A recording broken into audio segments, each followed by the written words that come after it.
Welcome back, everyone. Dr. Linda here. Okay, in this upcoming video, we'll talk quite a bit about the cell membrane. So let's take a look. Now, the cell wall or the cell membrane, we consider it to be a phospholipid bilayer. It is a flexible but a sturdy barrier that surrounds the cytoplasm of the cell. Now, let me show you. If we take, let's see if I could draw this here. So simply speaking, let's say here is the phospholipid bilayer, and let's say right in the middle, that is the nucleus. We're going to take this section of the cell membrane. We're going to take it out a little bit and show you what it's made up of. But it is a membrane that's made up of 50%, about 50% fat and about 50% protein, or 50% lipids and 50% protein. The proteins are the gatekeeper of the cell membrane, right? It's responsible for what enters the cell and what exits the cell.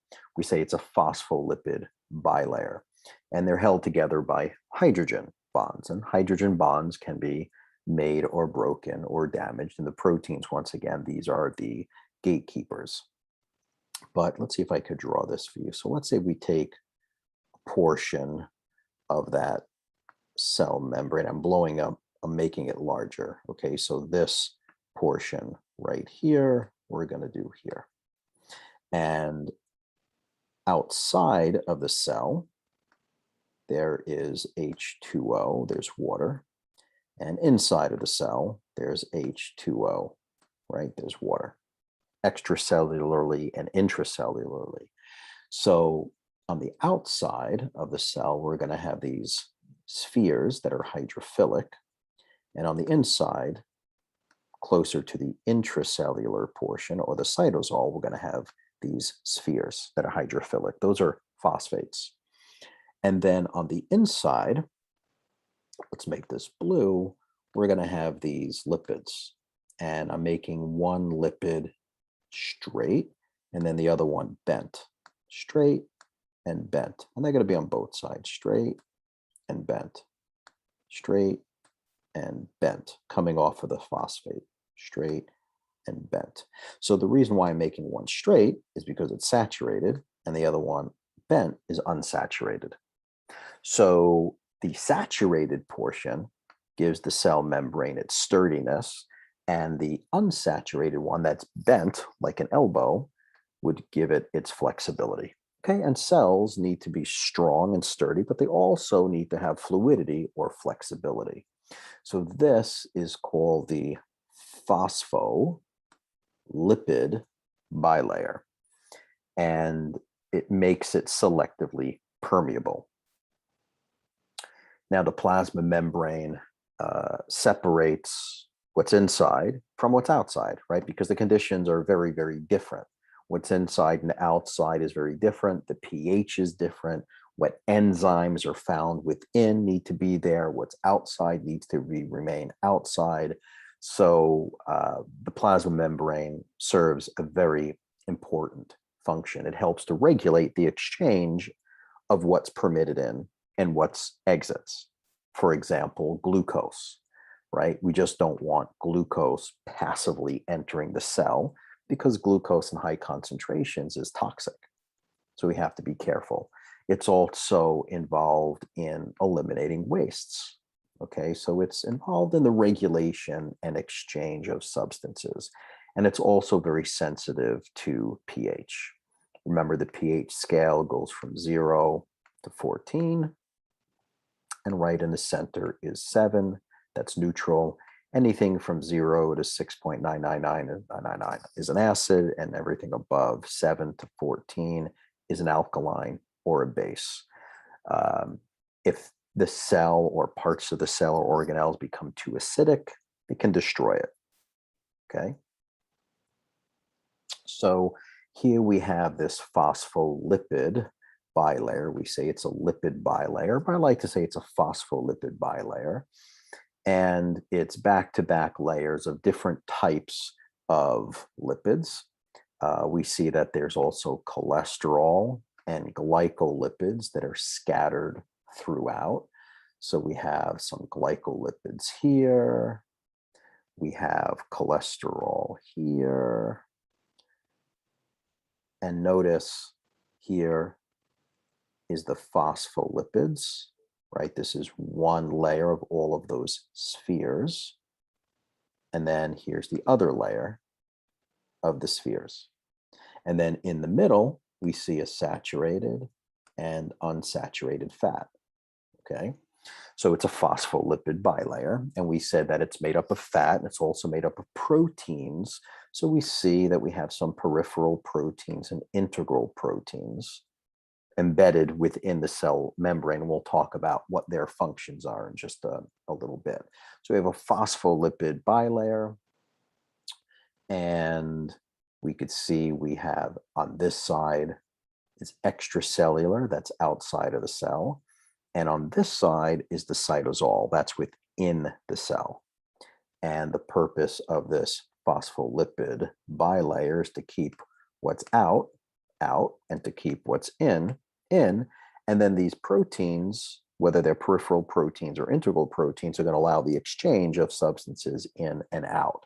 Okay, these proteins, especially the integral proteins, they can act as channels, like a sodium channel, potassium channel.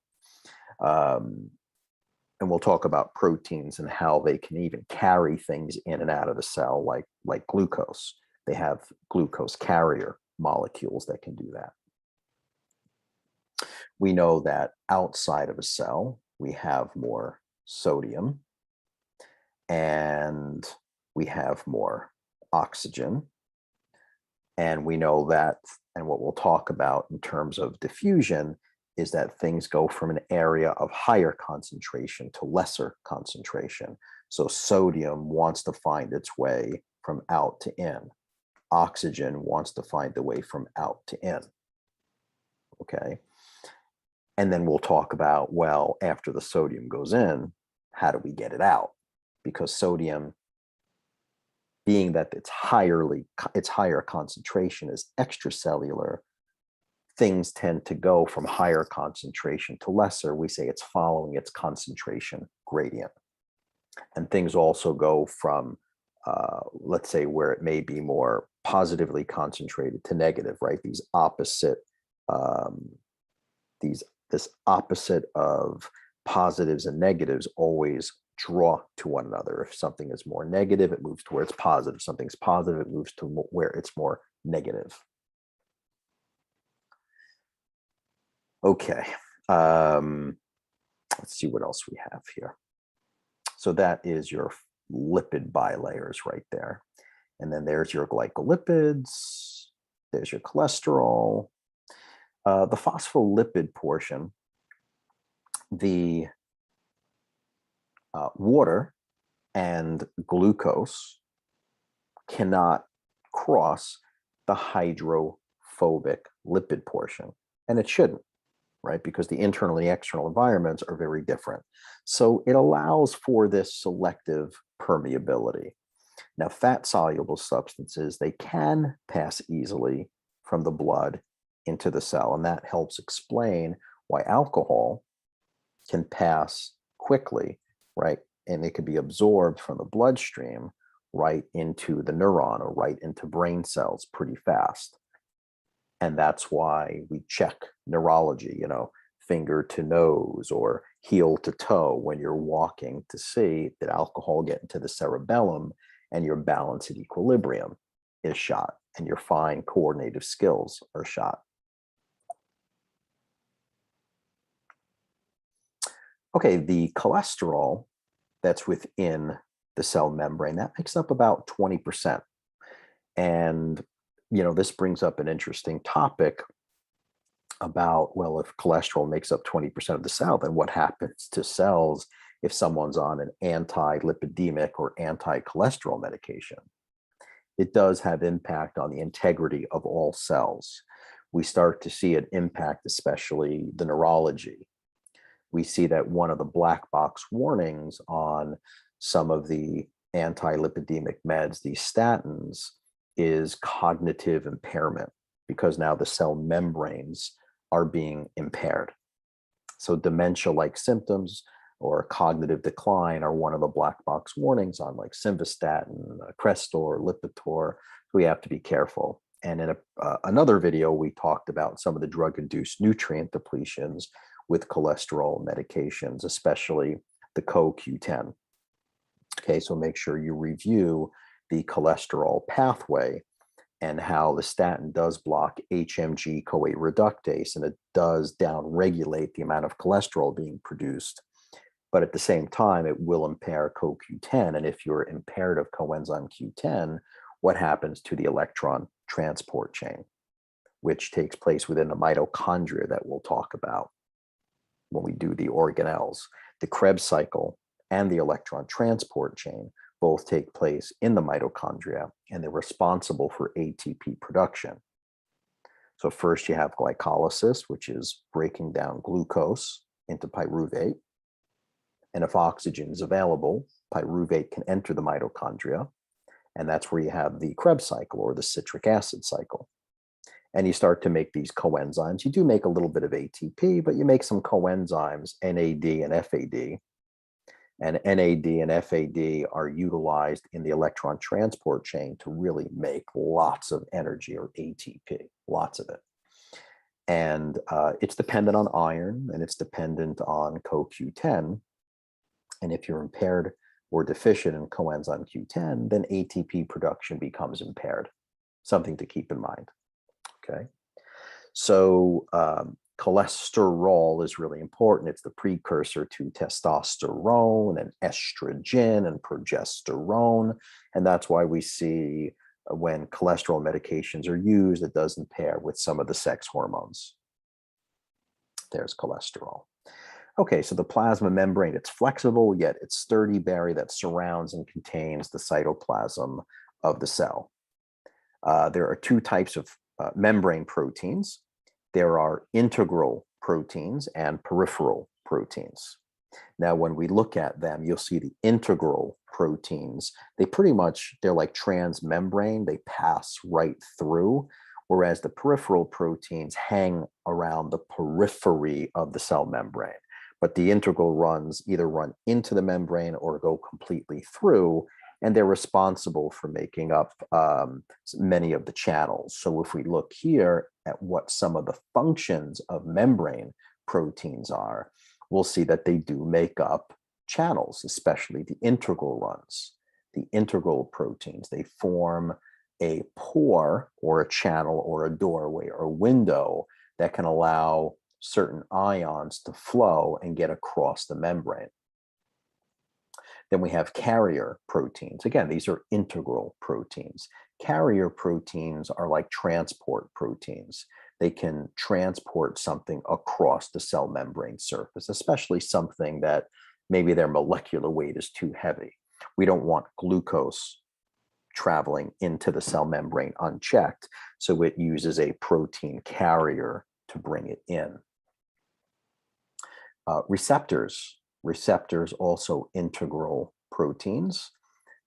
They recognize specific ligands. You're going to see that term ligands frequently, and it alters the cell function. So ADH, antidiuretic hormone, can bind to a very specific receptor in the kidneys, and it changes the water permeability, right? Antidiuretic. It's not a diuretic. It's not going to make a person urinate. It's going to allow the person to hold on to urine. Enzymes, these are integral or peripheral proteins, and these are designed to kind of speed up the reaction time, okay? They catalyze reactions inside and outside of the cell, right? Enzymes speed up reaction time. We have digestive enzymes in our stomach, and they speed up the rate at which it can break down proteins and carbohydrates and fats, right? You can put a burger on a barbecue, but the temperature of the barbecue could be 400, 500 degrees, and it denatures and breaks down the protein in the meat. But our body temperature is 99, 98, 100 degrees. It doesn't get 400. So how does it break that down? It uses enzymes to accelerate the process. We have linker proteins. These are integral and peripheral protein, and they anchor filaments inside and outside the plasma membrane, providing structural stability and shape of the cell. Okay, and then cell identity markers. These cell identity markers, these are glycoproteins that we saw that hang out along the cell membrane. And this is what helps distinguish your cells from someone else's cells. Okay, it's an important class of certain markers that are called MHC, major histocompatibility. It tells the body, hey, I'm a kidney cell, or hey, I'm a neuron, or I'm a liver cell and I'm a stomach cell. All right, there are cell identity markers. It's the difference between someone who's blood type A versus someone that's blood type B. Okay, so membrane, we said this already. There's nothing new here. We know the importance of cholesterol also serves to stabilize the cell membrane and to reduce some membrane fluidity. It makes up about 20% of the cell membrane. The plasma membrane, these are selectively permeable. The lipid bilayer is always permeable to small, nonpolar, and uncharged molecules. The transmembrane proteins act as a channel or a transporter to increase permeability, right? Those proteins, the transmembrane or those integral proteins, can act as channels to transport things in and out of the cell. And then we have macromolecules are only able to pass through the plasma membrane by vesicular transport, meaning a protein can be packaged in a vesicle. And when I go over the Golgi complex or the Golgi apparatus, you'll be able to see these vesicular transport take place, how this vesicle can have a protein, it can move towards the cell membrane wall, open up and release the contents outside of the cell.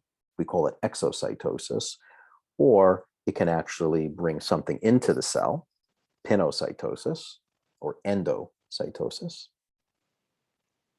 And a protein, this vesicular transport can transport this protein to the cell membrane, and the proteins are used to recycle the cell membrane. It's not being shipped out of the cell, it's being used to recycle some of the damaged proteins.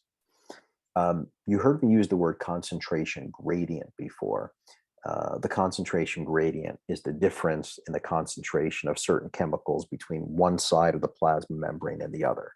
What do we have more of extracellularly, and what do we have more of intracellularly?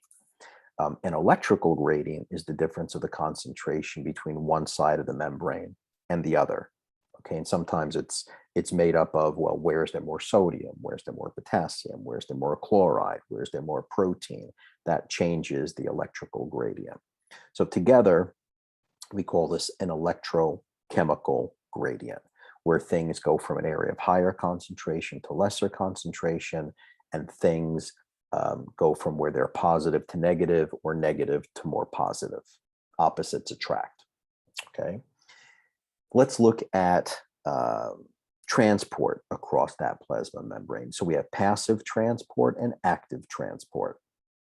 When we look at, let me just move this out of the way so I can see it a little bit better. When we look at passive diffusion, this is simple diffusion, facilitated diffusion, and osmosis. Osmosis involves water, and water goes from an area of higher concentration to lesser concentration as well. Simple diffusion is really things going from an area of higher concentration to less, like sodium going from outside of the cell to inside of the cell, or potassium going from inside of the cell to outside of the cell. But facilitated diffusion, facilitated means it needs a help. Can't do it by itself. It needs some assistance. We'll talk about active processes, primary and secondary transport. These things typically require some form of energy. You can click on this link on your own time to watch a quick video showing you transport across a plasma membrane. So membranes can maintain the difference in their concentration gradient of substances inside versus outside, or intracellularly versus extracellularly. But there's more oxygen and sodium outside of a cell membrane, and there's more carbon dioxide and potassium inside of the cell membrane. So these things will want to move in opposite directions. The membrane can maintain a difference in their charge of ions between what's in and what's outside. Okay.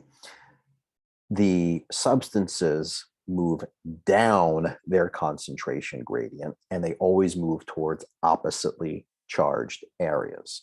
So this is what I said earlier, where negatives want to move to positives and positives want to move to negatives. So sodium, which is in a higher concentration outside of the cell, will want to move in, and potassium, which is a higher concentration within the cell, will want to go out. Sodium and potassium, they're antagonists. They usually move in opposite directions of one another. We know that if someone has too much sodium and not enough potassium, their blood pressure can go up. We know if they increase the potassium in relationship to sodium, blood pressure can go down. We know oxygen. Think of my nose and my head here as a cell. Oxygen is higher out here. Now I breathe it in. And then I have to blow out the CO2, the exhaust from the cell. Okay. In terms of passive transport, let's look at simple diffusion. So if we look here at this test tube, right, here's water, and someone put this blue dye in here. So it was highly concentrated here. And then what happened? Things moved from a higher concentration to lesser, so it starts to diffuse. It goes down its concentration gradient from area of higher to less until eventually equilibrium is met. That's pretty cool, right? In facilitated diffusion, this is now where it's not moving without any assistance. It needs the help of something to travel through the cell membrane wall. So one of the things that it uses are the channels, the proteins. It can use a channel-mediated facilitated diffusion, or it uses a transport protein, which is carrier-mediated facilitated diffusion. You've heard of calcium channels and sodium channels. You've heard of insulin being involved in trying to move, to activate a transporter within the cell called a GLUT4 transporter. Insulin moves that GLUT4 transporter to the cell membrane, and that GLUT4 transporter opens up and allows glucose into the cell. That's a carrier or a transport protein. So here in this picture, we see that here we have a high concentration, and it goes from an area of high concentration to less concentration.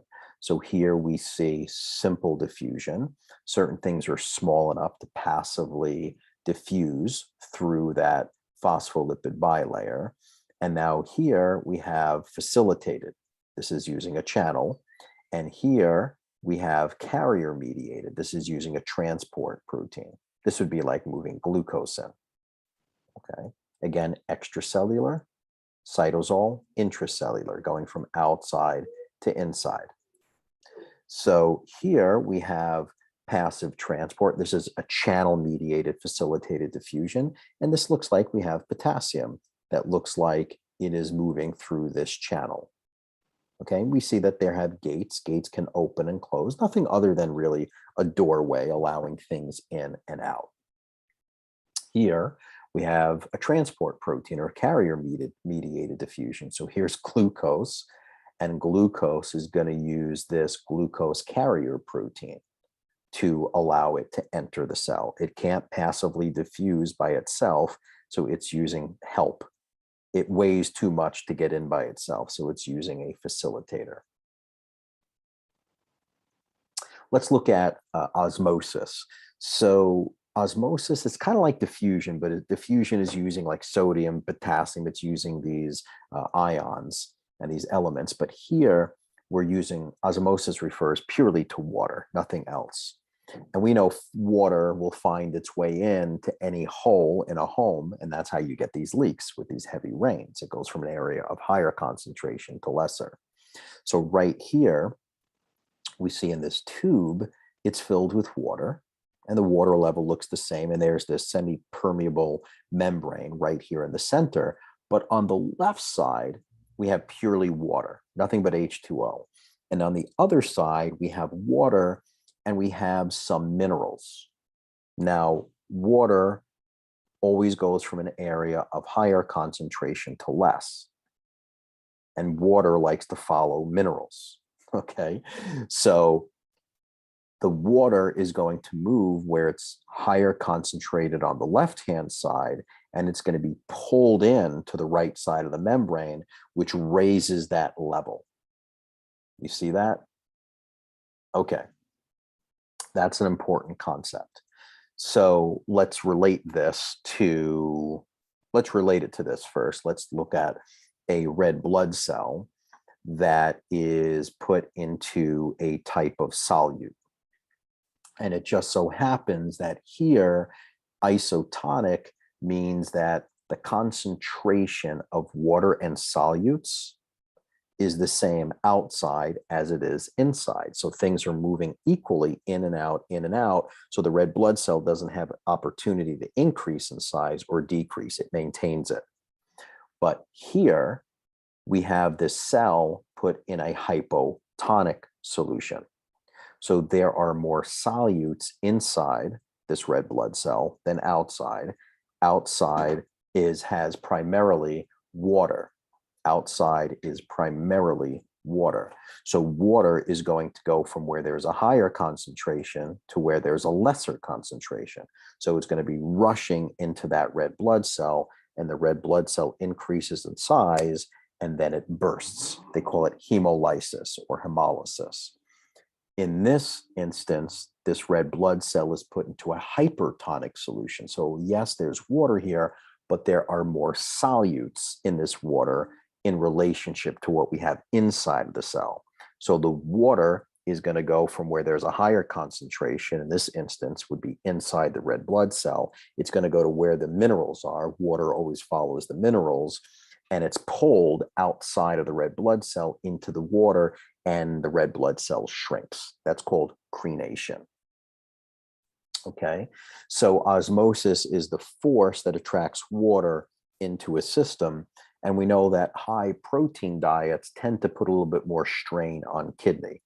So the dehydration is going to force kidneys to work a little bit harder to clear toxins from the blood.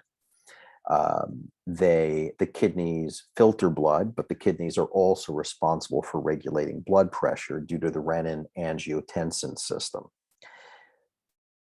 The kidneys produce renin, and renin is one of those hormones that's really involved in converting angiotensin 1 into in converting angiotensinogen, which is produced by the liver, into angiotensin 1.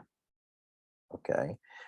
If the body also perceives that oxygen levels are too low, then the kidneys also produce erythropoietin, EPO. And that hormone drives into the bone marrow and tells the bone marrow to push out more red blood cells. And the kidneys are also involved in producing vitamin D. So the kidneys are really, really important. We don't want the kidneys to malfunction. When there's an increase in protein, that leads to the buildup of nitrogen in the blood. Nitrogen ends up in the kidneys in the form of urea. And urea has to be cleansed from the blood. It goes into the urine. And now the body's going to increase urine formation, and you're going to clear out these toxins from the body. And at the same time that you're clearing out the toxins, you're losing water. You tend to become dehydrated, and that could put a lot of strain on the kidneys. So hydration is really, really important. General rule of thumb is, you take your body weight, you cut in half, and drink that in ounces. Okay, active transport is different than passive, right? Passive didn't require energy, but active transport is like swimming against the tide. It is walking against the winds, right? It requires more energy to do that. So what we know happens and takes place, if you look at the left-hand side, outside of the cell, extracellularly, we have more sodium outside. So sodium wants to go from an area of higher concentration to lesser. But there's also more potassium inside the cell, and it wants to go from an area of higher concentration to less. So now the question is, what happens with this sodium potassium pump that we've heard so much about and read much about? So how do we get the sodium that's now currently inside of the cell out? And how do we get the potassium that's now out of the cell back in to maintain this membrane potential so that we have a particular charge outside and a certain charge inside? So what happens is this sodium potassium pump, where you see in number 1, it's taking 3 sodiums and trying to push it out. And at the same time, it's going to bring in 2 potassium. Okay. This is what happens. So you have 3 sodiums going out, and then we have 2 potassiums coming back in. 3 potassiums going out, 2 potassiums coming back in. Okay, so this is now saying, all right, we're going against the concentration gradient, and you see that it takes ATP in order to do that. Going from sodium coming in and potassium going out doesn't take any energy, but to restore it back to its membrane potential, we got to get sodium back out and we got to get potassium back in.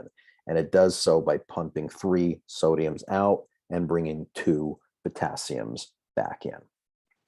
Now, secondary transport, this is where, if you look, you'll see that we have sodium coming in, but look, calcium is sneaking out. We got sodium coming in, and we got hydrogen sneaking out through that same door. Okay, so it's like saying, hey, quick, the channel's open, let's get out. All right, that's called antiporters, where things are going in opposite directions.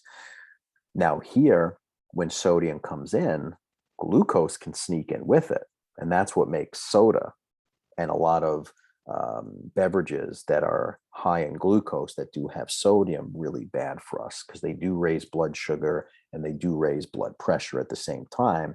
You have sodium and sugar coming in, not a great combination. Okay, these are called symporters, where 2 things are coming in. Antiporters, one's going in, one's going out.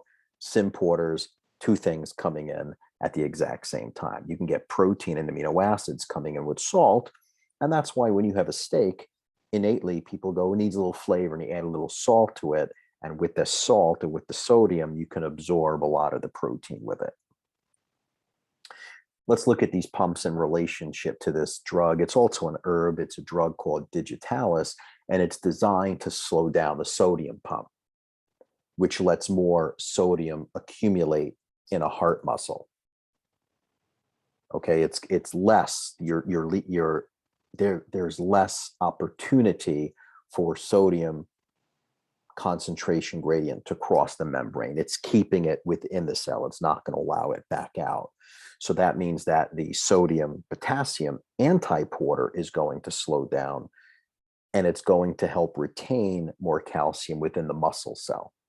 And calcium is involved in muscle contraction, so it's designed to strengthen the force of contraction. That's how digitalis works. In terms of active transport in vessels or vesicles, the term exocytosis and transcytosis comes into play, where exo is the word exit. It's when a membrane enclosed secretory vessel can move towards the cell membrane and fuse with it, and it opens up and releases its contents. Maybe it's a protein, maybe it's a hormone, maybe it's a neurotransmitter, maybe it's a digestive enzyme, but that's exocytosis. Transcytosis is a combination of endocytosis and exocytosis. Endocytosis means you're taking something into the cell. Exocytosis is used to remove substances outside the cell. Okay, so that's transcytosis. Okay, when we come back, we'll talk about more of the structures of the cell. We'll get outside of the cell membrane for a bit and talk about some of the other organelles.